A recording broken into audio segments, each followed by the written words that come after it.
साझा पार्ट 3 चलिए शुरू करते हैं। अगर पार्ट 1 और पार्ट 2 नहीं देखे होंगे तो पार्ट 1 और पार्ट 2 को जरूर देखिएगा और सबसे पहले कॉन्सेप्ट को समझने का प्रयास करना है। अगर कॉन्सेप्ट को समझ लेंगे तो फिर कभी कोई दिक्कत नहीं होगा। अब चलते हैं प्रश्न की ओर। सबसे पहले प्रश्न को अच्छा से समझना है। आज का प्रश्न है, ए बी सी मिलकर एक व्यापार आरंभ करते हैं।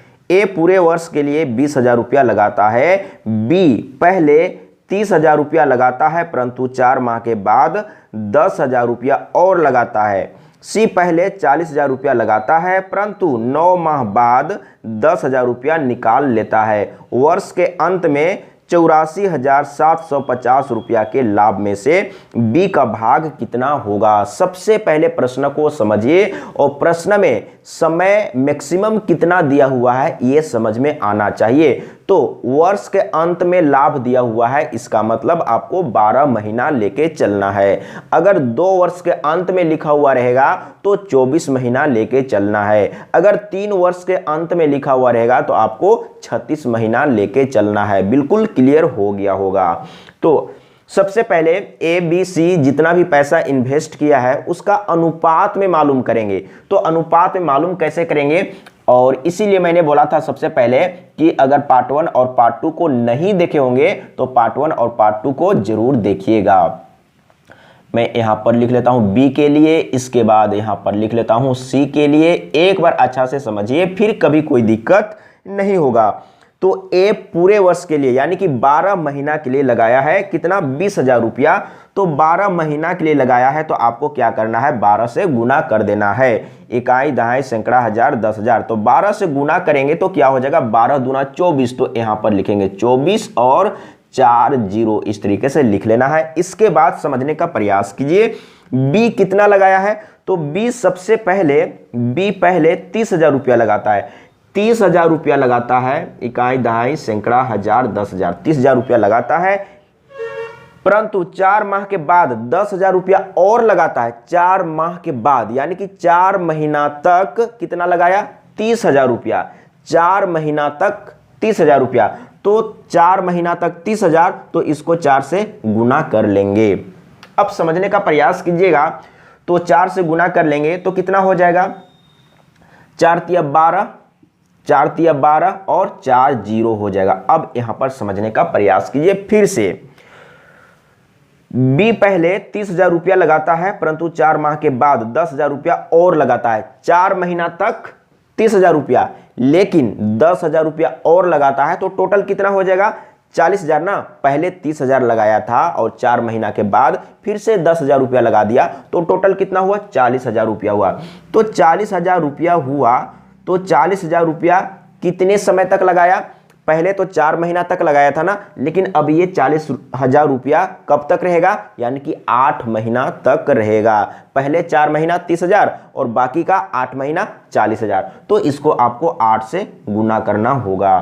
तो 8 चौके 32, तो यहां पर आप 8 चौके 32 एक बार लिख लीजिए और फाइनल हम लोग जोड़ के यहां पर लिखेंगे। तो 4 0 तो यहां पर हो जाएगा। इसके बाद यहां पर 4 और यहां पर 4, इतना हो गया ना, तो यहां पर लिख देंगे 44,000। इस तरीके से आपको सॉल्व करना है। मैं समझाने के चलते मैं टाइम को ले रहा हूं। अगर आप सीख लेंगे समझ लेंगे तो इसी प्रश्न को आप फास्ट कैलकुलेशन करेंगे। और इसमें क्या है, सिर्फ कैलकुलेशन है, कोई बड़ा और कोई कठिन नहीं है।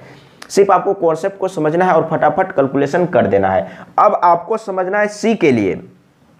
सी पहले 40,000 रुपया लगाता है, तो 40,000 सबसे पहले लिख लीजिए 40,000, तो 4 में 4 0 रखेंगे। 40,000 रुपया लगाता है लेकिन परंतु 9 माह बाद 10,000 रुपया निकाल लेता है। 9 महीना के बाद निकालता है, तो 9 महीना तक कितना लगाया है, यानी कि 40,000 रुपया। तो 9 से गुना कर दीजिए। अब यहां पर समझने का प्रयास कीजिए। तो 9 चौके क्या होगा, 36 होगा। तो मैं यहां पर 36 लिख लेता हूं, 36,000 फाइनल वैल्यू यहां पर लिखेंगे। अब समझने का प्रयास कीजिएगा। तो 10,000 रुपया निकाल रहा है, तो 10,000 रुपया निकाल रहा है कितने महीना के बाद, 9 महीना के बाद। 10,000 रुपया निकाल लेगा तो कितना बचेगा, 30,000 बचेगा ना। 40,000 लगाया था, 10,000 रुपया निकाल लेगा तो 30,000 बचेगा। तो ये 30,000 कितने महीना तक रहा, 9 महीना तक, तो 40,000 और बाकी, और टोटल कितना लेना है आपको, 12 महीना ना। तो 9 महीना तक 40,000, तो 3 महीना तक, बाकी का जो 3 महीना है उसमें कितना रहा, यानी कि 30,000 ही रहा। तो आपको क्या करना है, 3 से गुना कर लेना है। तो इकाई, दहाई, सैकड़ा, हजार, 10,000, तो 3 तिहाई 9, तो यहाँ पर 9 लिख लेते हैं। इसके बाद यहाँ पर 4 जीरो बैठा दीजिए, जोड़ लेते हैं। तो जोड़ने के बाद कितना होगा, 4 जीरो सबसे पहले उतारिए और 9 6 15 के 5, हाथ में 1, यहाँ पर 4, यानी कि 45। तो यहाँ पर 45,000 लिख लीजिए, यहाँ पर 4 जीरो रख लेते हैं।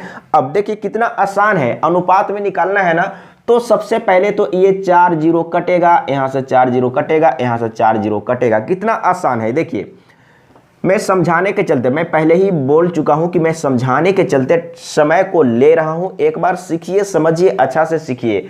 तो अनुपात आ चुका है, अब आपको फिर से रिफ्रेश करने का जरूरत नहीं है, लेकिन मैं एक बार अच्छा से लिख लेता हूं। यहाँ पर 44 और यहाँ पर 45 है ना, यही है, यानी कि ABC जो पैसा लगाया है अनुपात में इस रूप में लगाया है। बिल्कुल क्लियर है। तो अब लाभ कितना हुआ है, वर्ष के अंत में लाभ हुआ है 84,750।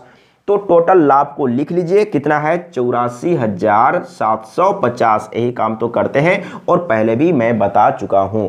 और बट्टे में क्या लेंगे, तो अनुपात में जो भी संख्या है उसको जोड़ के, और अनुपात में चेक कर लेना है, इसमें और कुछ तो कटेगा नहीं ना। अगर अनुपात में आपको लिखना है तो जितना कुछ कट रहा है उसको काट लेना है, तो अब कुछ भी नहीं कटेगा। तो जोड़ लीजिए, 5 4 9 और 9 4 13, 13 के 3, 5 4 9 और 9 4 13, सही है। इसके बाद 4 4 8, 8 2 10 और 1 11, इतना हो गया।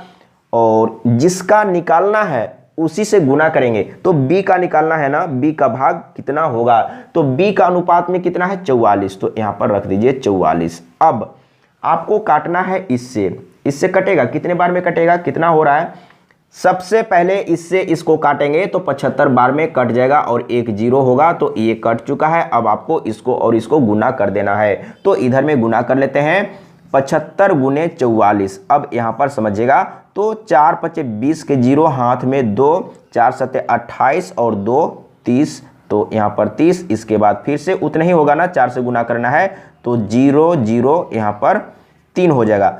अब जोड़ लेते हैं, तो यहाँ पर 0, यहाँ पर 0 और यहाँ पर 3, यहाँ पर 3, तो कितना हो जाएगा, इसको और इसको गुना करेंगे तो इसको और इसको गुना करने पर कितना आया, 33 और डबल 0 आया, लेकिन 1 जीरो यहाँ पर है तो उसको बैठा लेंगे। तो कितना हो जाएगा, इकाई, दहाई, सैकड़ा, हजार, 10,000, यानी कि B का भाग कितना होगा, तो 33,000 होगा। इस तरीके से आपको सॉल्व करना है। अगर कहीं पर डाउट है, कंफ्यूजन है, तो कमेंट में लिख के बताइएगा, मैं फिर से समझाने का प्रयास करूंगा। आज के लिए इतना ही। जय हिंद, वंदे मातरम।